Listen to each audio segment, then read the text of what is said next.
These 30 teenagers have just sat their GCSE exams, but instead of a summer holiday, they've chosen to go back in time to live life in a 1950s-style boarding grammar school.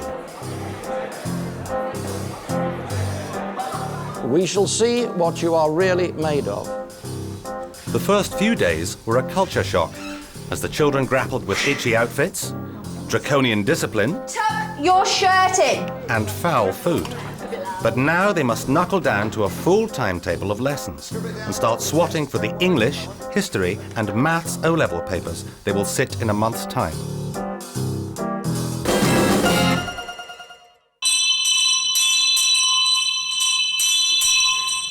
Stand for the headmaster. Every day at King's School begins with a traditional morning assembly. Hymn number 16.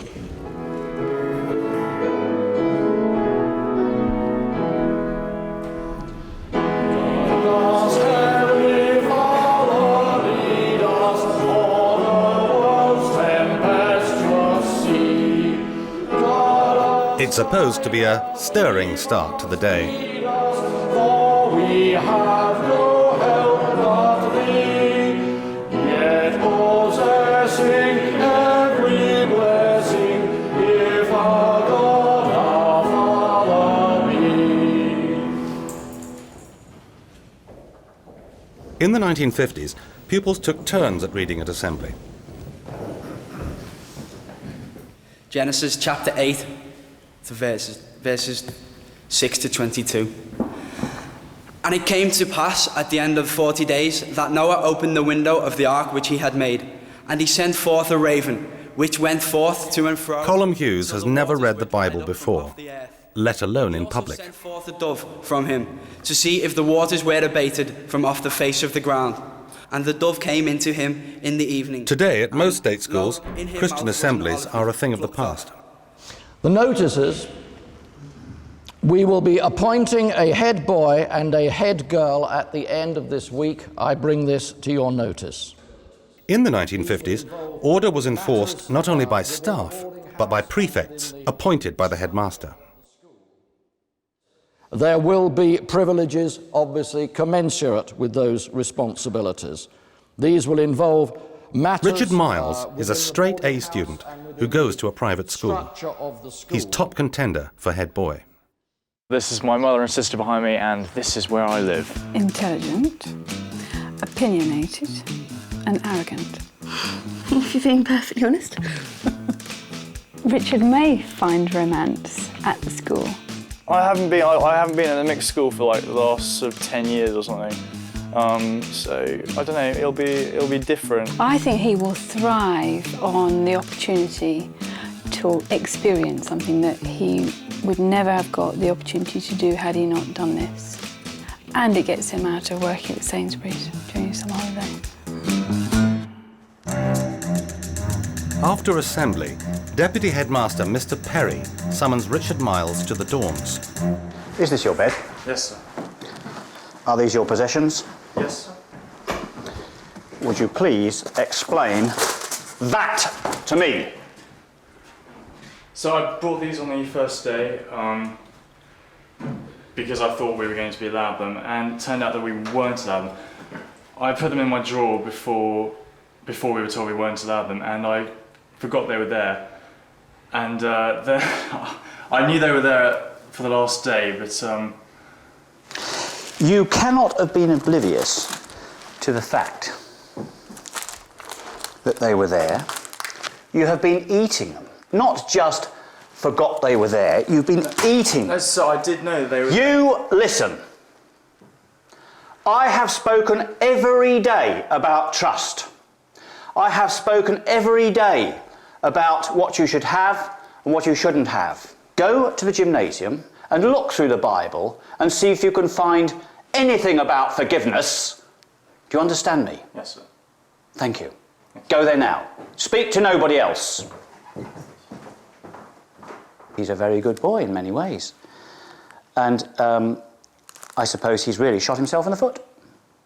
At the moment, I'm trying to find stuff in the Bible, my best friend here, on forgiveness, and hopefully if I can find some decent stuff, I can bash him over the head with it and he'll let me off somewhat. Up in the dorms, the discovery of Richard Miles's chocolate has got Nick Hall worried. I think if they're going to find that, they might find the stash up the chimney. He's got a tin of biscuits up the fireplace and sweets on the windowsill. He settles on a new hiding place.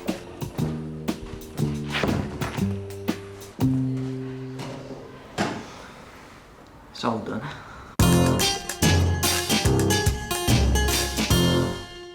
Good morning, Upperford. Good morning, Mum. I'll take the register. Claire, stand still. Dr. Liz Perdue has been teaching English in private schools for 20 years. Serafina. She's got just 4 weeks to give this class a crash course in O-level English language. Henrietta. It's goodbye smartboard, hello Victoria. blackboard. Hina. Teaching in the 1950s was characterized by the method called chalk and talk. An English language pupil was drilled in spelling, punctuation, clause analysis, précis, and the parsing of nouns.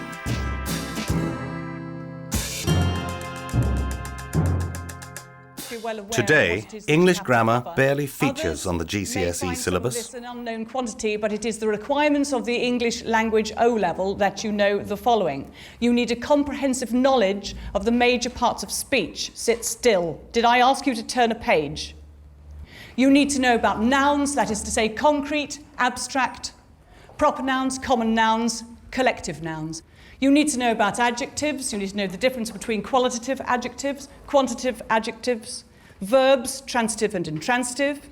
You must be able to identify the various tenses which comprise the 3 main divisions of time, obviously past, present and future. Now then, let's start with some basics and let's find out what you know. If I ask you to come up here, you will take a piece of chalk and write something on the blackboard. Taro, please. Do come up.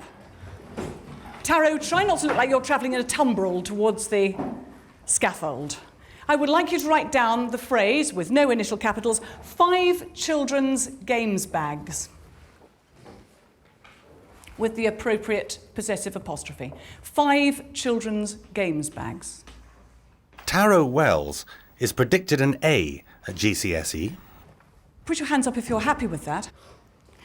Right, that means that most of you are not. I wish somebody to put a hand up and tell me why you're not happy with it. Pike. I don't know, I always wonder actually whether you put the apostrophe before the S or after, children being plural. Well, exactly. Well done. Children being plural, put it in the right place now, Taro. I'm now going to investigate your basic knowledge of parts of speech. This is very basic work. I would expect you to do it without fuss and without much deliberation. You should have been taught all these things before you arrived in this class. A black panther and 5 green parrots lurked moodily in the undergrowth. Nicola, please come and underline with a squiggly line the qualitative adjective. The qualitative adjective. Nicola Greenhalgh goes to a private school.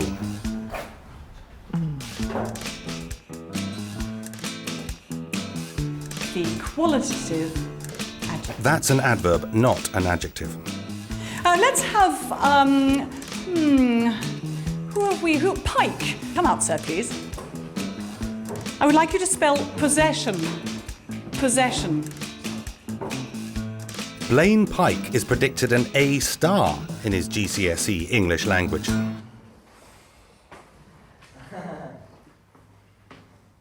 Could you rewrite the other version, please, beneath that one? This is one of the most commonly misspelt words. And this second version is the correct one. You must know this kind of thing. The examiner will think, you don't know any better, mark you down. There is a no tolerance zone with regard to spelling in this exam. Be very clear about that. Let's just try one more spelling. Benign. Let's have a look. As in champagne.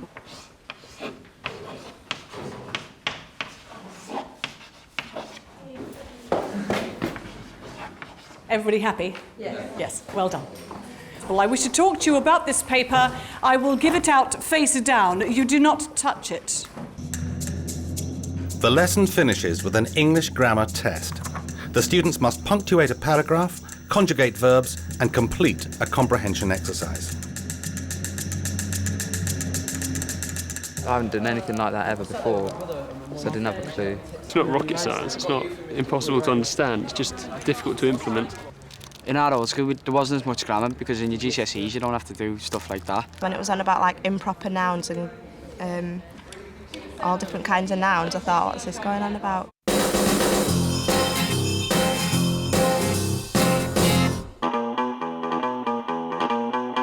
Every day at King's School, the pupils have 8 40-minute lessons, including Latin, and ego means French, English literature, Are you making a noise at me again? history, science, The main organs of the abdominal cavity. and maths. what I've just seen in your homework is an astonishing inability to take care. No smile! Get the arm up! Right. This morning, the kids are getting a taste of PE, 1950s style.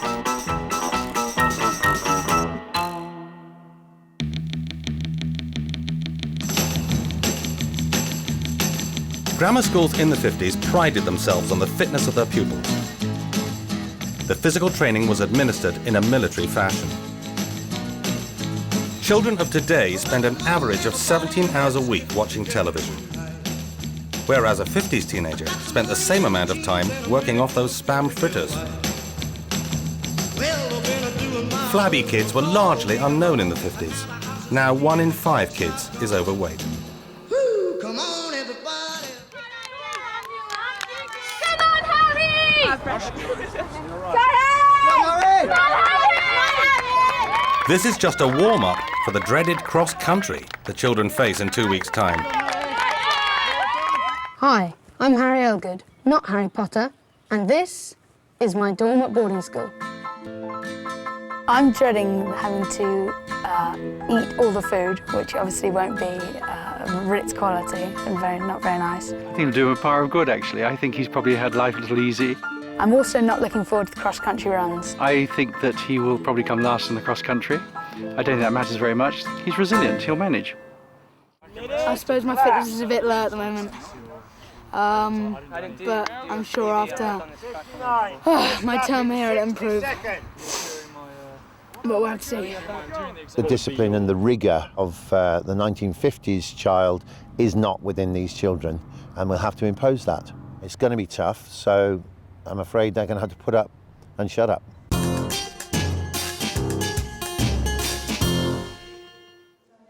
Take your blazers off.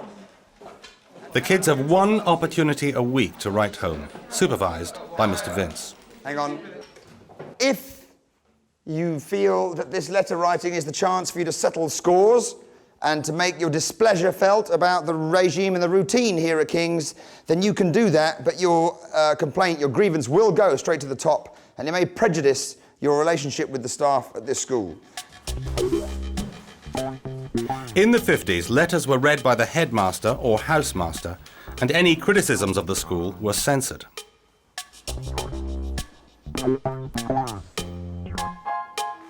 The pupils have been out of contact with the outside world for 5 days, an eternity for kids who are used to being in constant communication. Nowadays, most teenagers use email and text messaging, and some of these kids have never handwritten a letter before. Love you loads, miss you loads, wait to see you, cake. Cake. P.S. They don't let us wash, it means. We wear dirty clothes, the uniform is conical. PPPS haven't resorted to violence yet.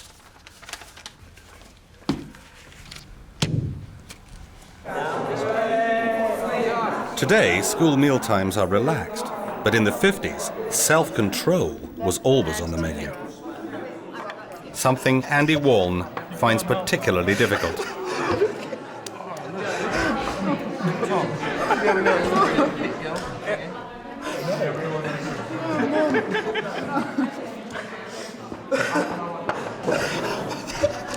can't help that. We will have a silent meal. Warren, if you don't want to be silent, you will go in detention this evening. Don't be stupid.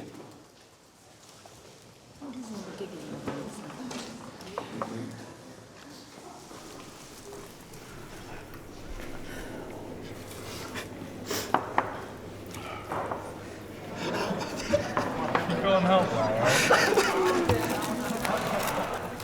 Wall, get out. Bango's an hour of your free time. I said Bango's an hour of your free time. And if I have to sit an hour with Wall, it doesn't make any difference to me whether it's one person or it's 5 people. Hughes, you can't cope with it either. Stand outside. If we have to weed out every idiot and blockhead from this room, we will do just that. McCready, Jewel, come and face the wall over here. And it was because you were talking, in case you hadn't noticed when we're having a silent meal. Doesn't seem to mean anything to you. Get to the classroom now, and if you think I'm joking, let's try. Come on, you. Mr. Waugh was supervising detention and missed lunch. He's not a happy man. I'm not an infant school. This is a secondary school.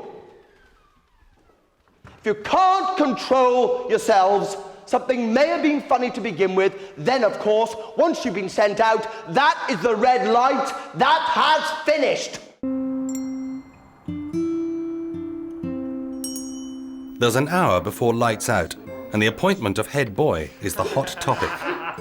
No one wants the job. It's pretty rubbish here anyway, so being head boy might be worse, might be better. I reckon it might be better. But I mean, quite frankly, at the end of the day, whoever is made head boy will have a lot sort of on their hands.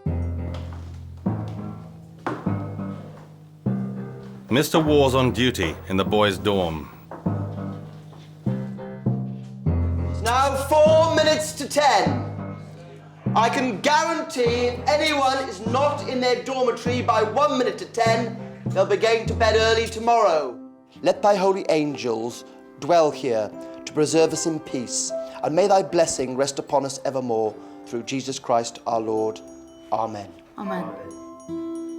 Good night. God bless.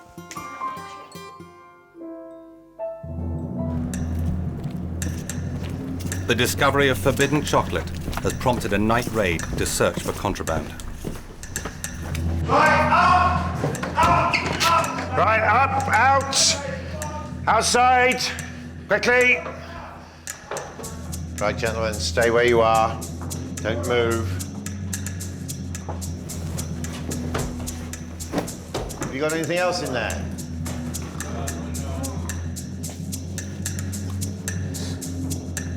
Miles? I don't talk, come here! Richard Miles is in trouble again. This time it's hair gel, deodorant, and an illegal extra toothbrush. Do not mess up your school career by lying. Why didn't you hand these over, Mr.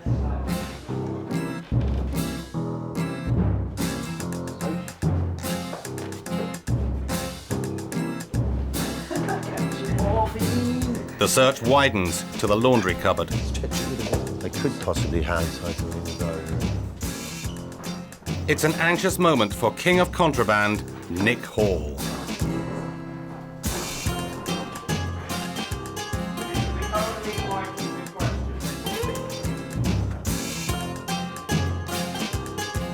Highly unlikely, isn't it? We went through everything. We went under mattresses, under drawers, we went into shoes, into Windows. bags, windows, we went everywhere. So there's nothing else. We've not missed anything.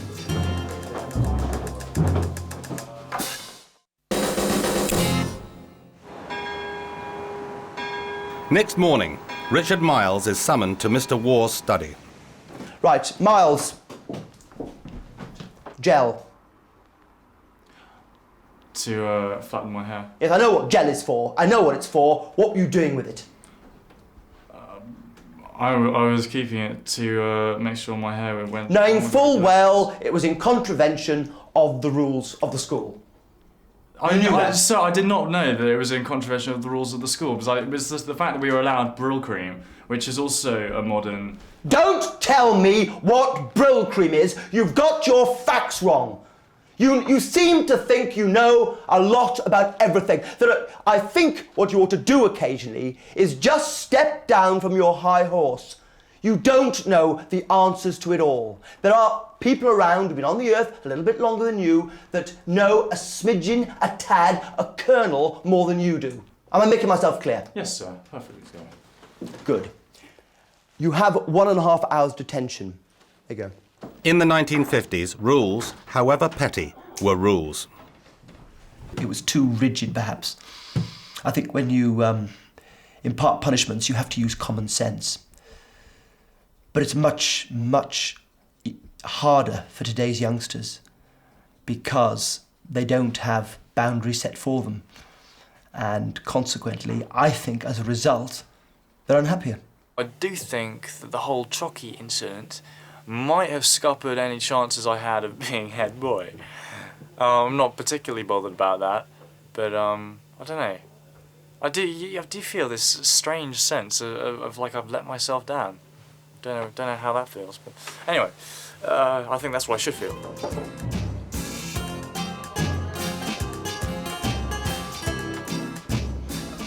The mighty fine biscuit, made better, by the way, Tim.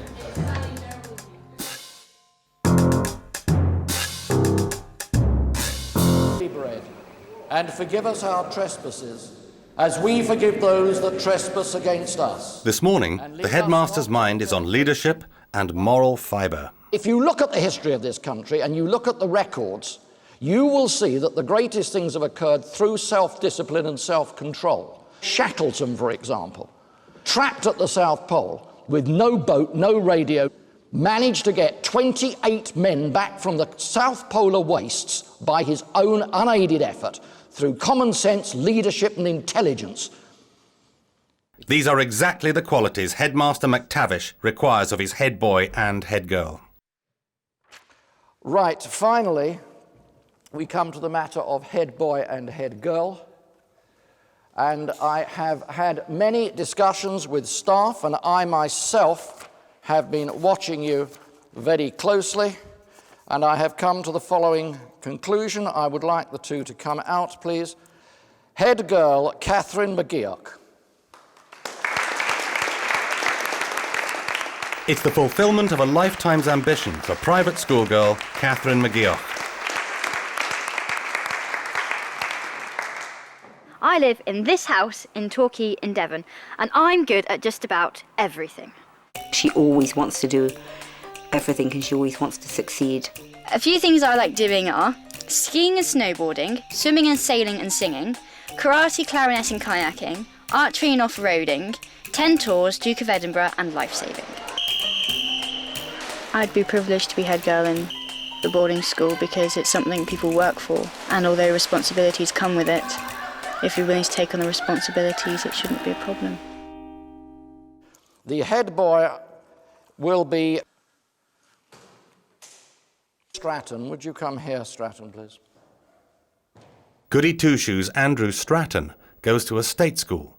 He has accumulated more merits than anyone else in the class. Congratulations. Leadership is difficult, and you soon find that you deal with different people in different ways. You are going to be the smartest two people in the school. Your hands are not going to be inspected from now on. They are going to be the cleanest in the school. All right? Yes, sir. You will ensure that the dormitories in your respective halves of the houses are fit and ready for inspection at the appointed time, so your bed and your shoes will be prepared by somebody else. You will each draw up a list of the other members of the house by alphabetical surname, and these will take turns day by day to carry out the tasks for you. Well, my congratulations to you both. Thank you, sir. Congratulations. Okay, would you go back to your class, please?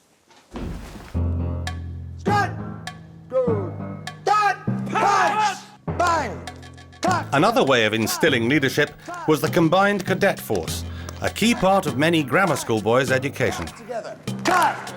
Left. Listen to the beat. Left. Maths teacher Mr. Vince has to whip his new recruits into shape for a big parade in 2 weeks. We have got some big VIPs coming down here to see you gentlemen do a flashy drill display towards the tail end of the term. If you are useless, they will know it. And yet I am confident that you will pull off a superb display of drill because you have the potential to be a great team. Well done, gentlemen. You guys do While the that. boys are being drilled, the girls are learning different skills. Punch! In the 1950s, girls were expected to be young ladies. Deportment was taught in many grammar schools, giving girls the social skills to snare a husband. And after 3, we dip and we pick up. 1, 2, 3, dip.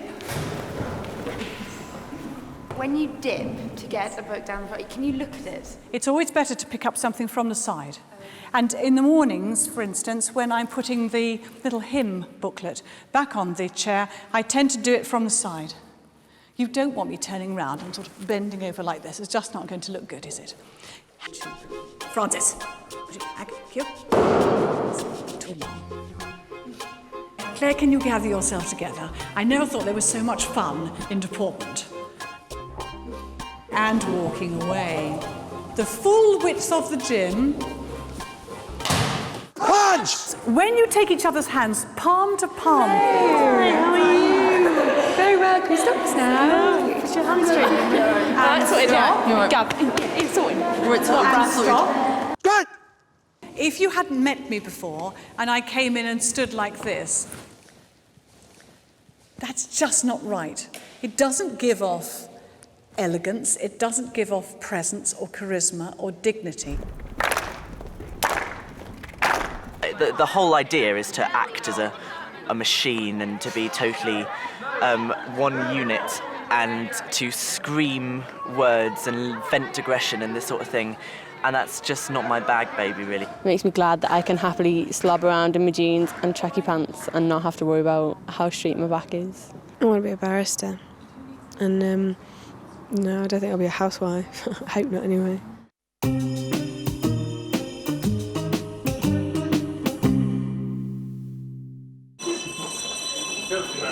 Do sit down, Clive Upgrade. I did not invite you to talk, merely to sit down.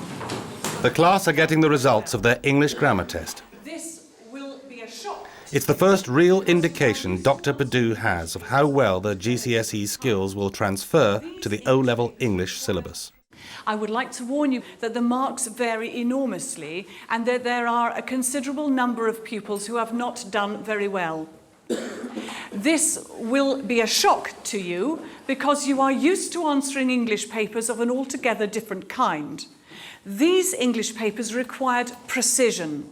This is not a paper inviting you to use your imagination, your humour, or any other of those creative parts of your brain. The paper is marked out of 70, and if you would just put your hand up when I say your name, I will give your paper back to you. Now then, Catherine. Head girl Catherine McGeoch Alistair. is top of the class with 67%. Richard. Richard Miles predicted an A at GCSE, passes English language with 64%. But for the rest, it's Harriet. a different story. At the bottom end, private schoolgirl Harriet Rykins gets just 26%. Harry Elgood predicted an A star at GCSE, gets 34%. Head boy Andrew Stratton, 43%. State schoolboy Joe McCready, 31%. A-star GCSE candidate Rajay Naik comes bottom of the class with just 16%. Sweeney. 23 out of the 30 pupils failed the English grammar test. In this kind of examination, once you have the skills and the wherewithal, it is relatively easy to do well. But if you don't have the skills and the background, you won't do well. It's as simple as that. And I want you now not to feel downhearted about this, to say to yourself, right, I don't have these skills, I will acquire them. I didn't do too well on the test. I didn't understand what any of the big words were. The problem, in my view, began in the 70s when grammar and all forms of technique fell out of favour. And we were supposed to emphasise, and this was also so in music and the arts, we were supposed to emphasise expression and not the techniques that underpinned them. So the rot, if you like, started then. I got 18 out of 17. But I think that's because I'm not very good at punctuation, so I got all the punctuation wrong. We can do better by our children than this. It's not the fault of the teachers. They have to deliver what they are given. We need to look again at educational policy, and we need to look at it hard.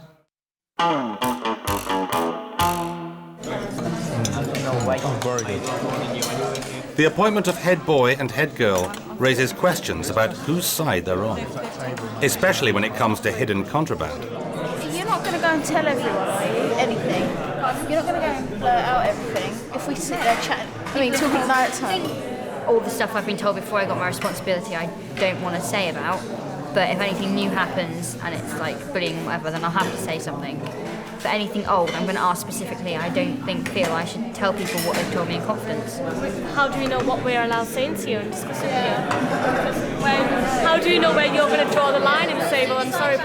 I'll tell you, look, if you want to say I'm not allowed to tell you about hiding sweets, I'll say if you want to hide sweets, don't tell me. But other than that, some things I don't feel need to be said.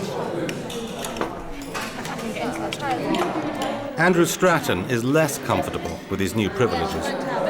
You have to make my bed and polish my shoes, but it's on a rota.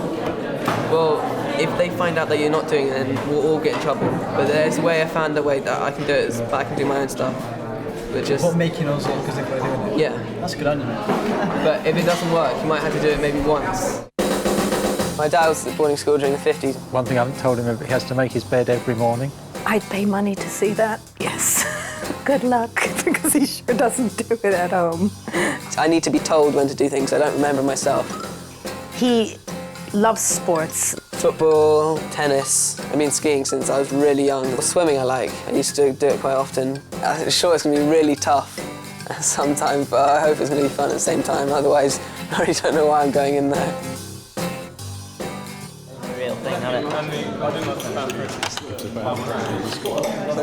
The new head boy fails to stop Joe McCready playing with his food.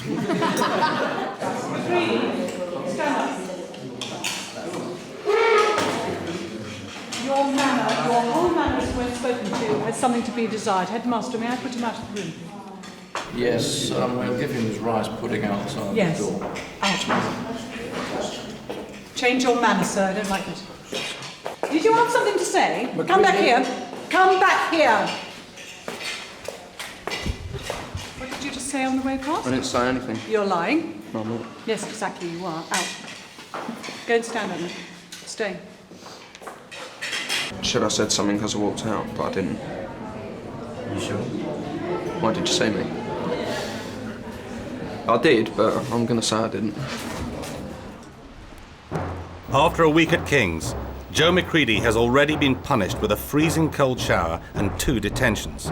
Once again, he must report to Headmaster McTavish. Now, it would be very easy for me to shove you back under the showers again.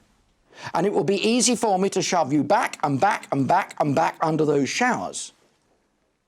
You do realise, don't you, you are in a boarding school, you are here 24 hours a day, and if I wish to break you, I can break you.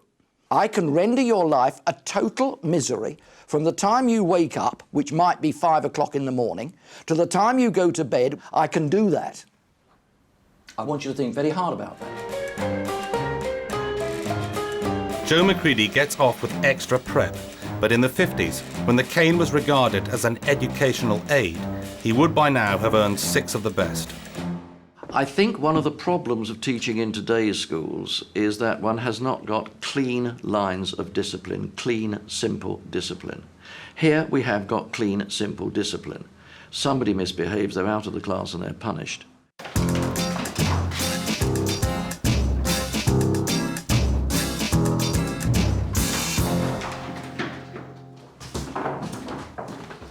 It's bedtime, and reluctant head boy Andrew Stratton tries to exercise his power diplomatically. I have to make someone make my bed tomorrow morning in here. You not just do it and... Exactly, no, he said I have to. I said if I have time, can I just, he said no, just so you get... Who's annoyed you today? Huh? Who's annoyed you today? No, I don't want to make anyone. I would rather ask you first, so you know who... Well, I'm not going to say I want to do your bed, because I don't want to do your bed. Do you mind doing my bed tomorrow morning? You won't have to do it for a long time then. For 2 weeks at the most. As long as it's not like a disgrace. No, it won't, I won't. I don't leave, you know, I don't make my bed for 4 days. Right, so. okay. And as long as you watch over me doing it as well, just a little bit. It doesn't, no, he's not going to check the bed though. It doesn't have to be perfect. All right, yeah, it's a deal. I'll do it then. Thank you very much. It's all right. I don't want to feel like I'm above everyone else and make everyone else do my stuff, because I'd rather stay part of the group and have the privileges of not making my bed or not polishing my shoes. Being head girl is quite nice, but it just makes the experience a bit different because I've got more responsibility than other people. I can't see any benefit to being head boy. No, it's just like, yeah, it's all negatives, like having to do readings all the time. And the one supposed benefit is like the biggest minus point to it, I mean, having to make someone do your bed.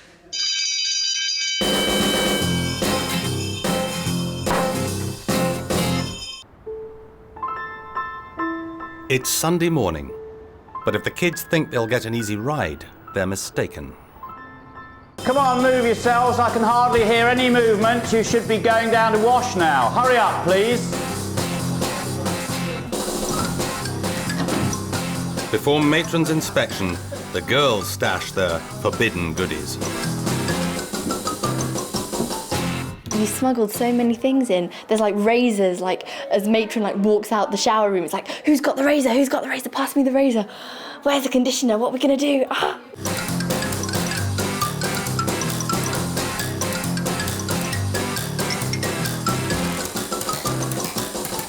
Why have you been eating sweets before breakfast? I was hungry, matron. It is 10 minutes to breakfast and you are eating sweets before breakfast. Not impressed. If I find sweets again, there'll be huge trouble. Huge.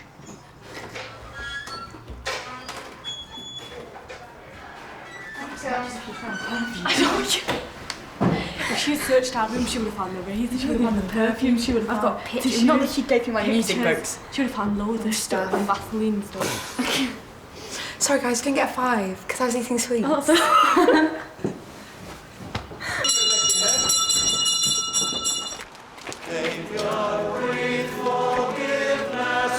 In the 1950s, weekly chapel service was supposed to instill Christian values in the young. Thou didst tread this earth before us, thou didst feel its keenest woe. Children of other faiths were generally expected to sing along. Through the desert thou didst go. I was 6 when I first went to boarding school.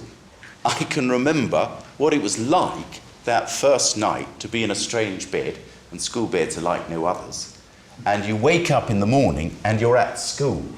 Even worse is when you've had a dream that you're at home and you're all happy, and then when you do wake up, you're still at school.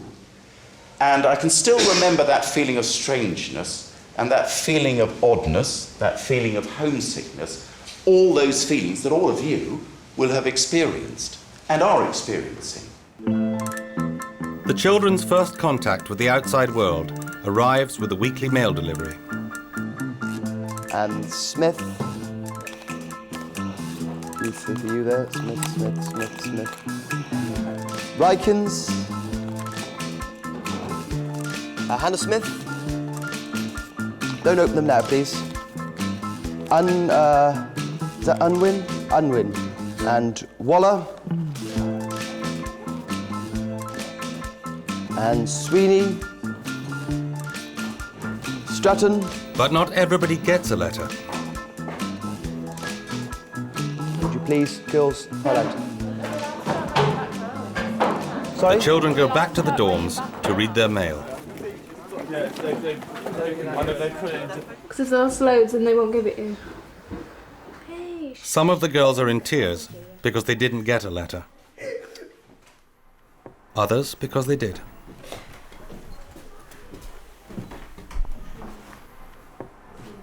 Tetty's got one from her boyfriend. It's crazy, the really little things that upset me. It's really weird not being able to simply say hello when I want to. Not being able to say night-night is horrible. You're upset, Joe, they didn't get that? Not really. Not really bothered. Sure, you get one next week, definitely. Especially if you I reckon everyone will get loads more next week. I should have left the address. I didn't leave the address. I'd find that quite strange if I didn't get one single letter. But not as many as the King Freddy over there, with his 9. A letter from my friend Sarah, thank you Sarah, and a letter from my friend Hayley, and my friend Hannah, and my friend Felicity, and my friend Jenny, and this is from my dad, a very in-keeping postcard there. Maybe the postman, it was just stuck in the post, you know? Doesn't mean that no one cares about you. It's not that, it's just the fact that I'm worried about my parents and my cats. Because they're ill. One of them's really young, the other one's really old. And my parents are disabled. And I'm just worried about them being able to get by on their own. You're doing so well here, you know. I'm very proud of you. Just because a letter hasn't come, you know, it isn't the end of the world. Every day, the pupils have 1.5 hours of supervised prep, and Sunday is no exception. Right, pray be seated. Beforehand, Mr. Ward distributes some mislaid letters. Right, and the letters are for, this is Smithson, Serafina. But can we get some more letters? Hughes, Hutchins, Weaver, Tarot, Wells. Sorry, applause. Because you didn't get any earlier. Oh, yes, well, please blame the postman, not me. Don't blame the messenger.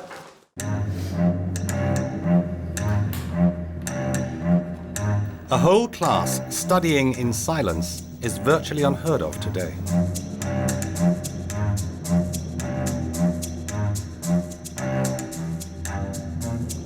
GCSE students are used to learning through discussion and collaboration in class, or working independently at home on coursework. They're used to constant communication. They don't stop talking or communicating with each other, and therefore there's a total difference here. I've seen a transformation in the last week, that now, when you're supervising, when one is supervising prep, one actually can get on with one's own work, and they don't need to be cajoled, to be quiet. They just do it naturally. You've only got to give one of your withering looks, and immediately they think 50s and change their behaviour. It's left, right, right, up, down, left, right, circle, circle, up, down, left, right. In your pairs, yeah? Deprived of DVDs, videos, computers, and Game Boys, the kids are making their own entertainment. No! To show how much time we have here. You go 1, 2, 3, 4. Off we go. 1, 2, 3, 4. 1, 2, 3, 4. 1, 2, 3, 4. 1, 2, 3, 4. 1, 2, 3, 4. 1, 2, 3, 4. I'm chubby, you're chubby, we're all chubby. But the exams are looming. I'm going to get A's and A stars back in Sunderland for my exam results. Here, it's hard to actually get a decent result for anything, and I've failed history, I've failed in maths, I'm failing English, and it is a shock, it is a bloat here. People say spelling's going out the window because no one cares anymore, which I think is true. I just think with all the sort of text messaging and everything, you lose the ability to spell. I don't like having my grammar, my syntax, all that, all that stuff. I don't like having it all nitpicked and combed over and stuff like that. You know, I don't want to be I don't want to be told how to write and stuff, because to be honest, you don't need it. You don't need to know how to put a prefix onto a word. Who cares? My only worry is like also my greatest ally in all this, like my hidden food. Greatest ally. Yeah, so it's like worst enemy and best friend at the same time. So I was thinking, if I'm gonna get caught with that, that's gonna be the final shot. It's the third time I've been in big trouble. Up, down, left, right, circle, circle. Up, down, left, right. Amazingly, our 21st century girls seem to be turning into 1950s stereotypes. Look at that. I am converted. Matron has actually made me realise that I actually do like knitting, and I am actually committed to making my baby sister a scarf knitted by yours truly. I never thought I'd ever say that. I miss my family and everything, and you don't know what you've got till it's gone. But everybody does, so we're all together. And I'm still disturbed about the sewing. The whole sewing thing is just really weird. It's such a relief to get the letters that now I'm really happy, and it just feels so good now. I can get on with my knitting and finish my scarf that I'm making for Freddie.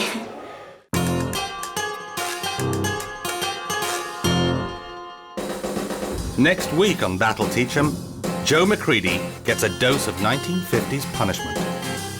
History proves too much for Andy Warren. We have a problem with you even finding the examination hall. Close the door. And Nadia Freeman gets a dose of matron's tonic. Mouse, please. Then you're on detention.